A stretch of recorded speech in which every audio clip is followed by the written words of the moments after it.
그럼 어지럼증 진단을 어떻게 해야 되냐가 중요하겠죠. 가장 중요한 것은 어지럼 전문가와의 상담입니다.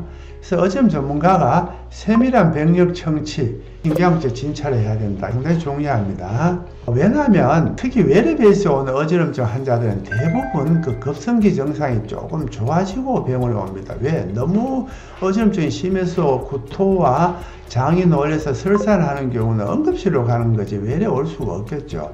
그래서 예를 들어 어제 혹은 이틀 전에 그 어지럼증이 일정 부분 증상이 소실되고 오는 경우가 많기 때문에 그 이틀 전 어지럼증이 무엇인지에 대해서 육화 원칙에 따라서 어지럼증을 자세히 재구성해야 되겠죠. 그걸 제가 어지럼증의 재구성이라 했습니다. 그 어지럼증 재구성을 하려면 결국 의사가 환자에게 자세한 병력을 물어봐야 됩니다. 즉 이틀 전에 예를 들어서 아침에 자고 일어날 때 갑자기 주위가 빙글빙글 돌아가는 어지럼증이 생겼다. 그래서 가만 머리를 움직이지 않고 있으니까 한 1, 2분 이내에 좋아졌다. 다시 고개를 들면 또 어지럽다. 이래 말하면 이석증이죠.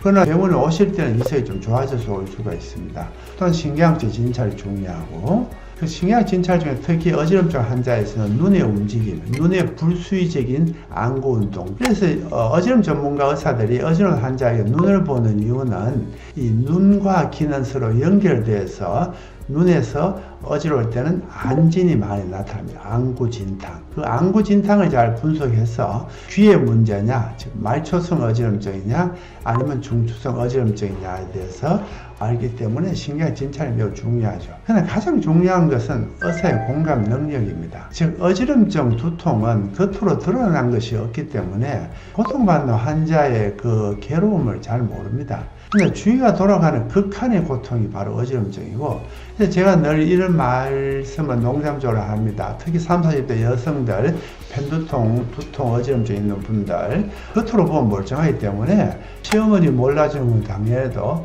남편조차 몰라줄 때 서운함이 묻어있는 병이 바로 어지럼증입니다. 그래서 이 의사의 공감 능력이 대단히 중요하고, 이 공감을 하려면 가장 중요한 것은 잘 들어야 되겠죠. 경청의 자세로서 고통받는 환자에게 들을 수 있는 열린 마음, 그것이 의사의 공감 능력이고 이것이 진단이 가장 중요합니다. 그런 공감 능력을 바탕으로 세밀한 병력 청취와 눈에서 나타나는 안진에 대한 진찰한 뒤에 하는 검사가 바로 전정기능검사. 이 주관적인 어지럼을 객관적으로 원인을 규명하는 데 아주 중요하죠.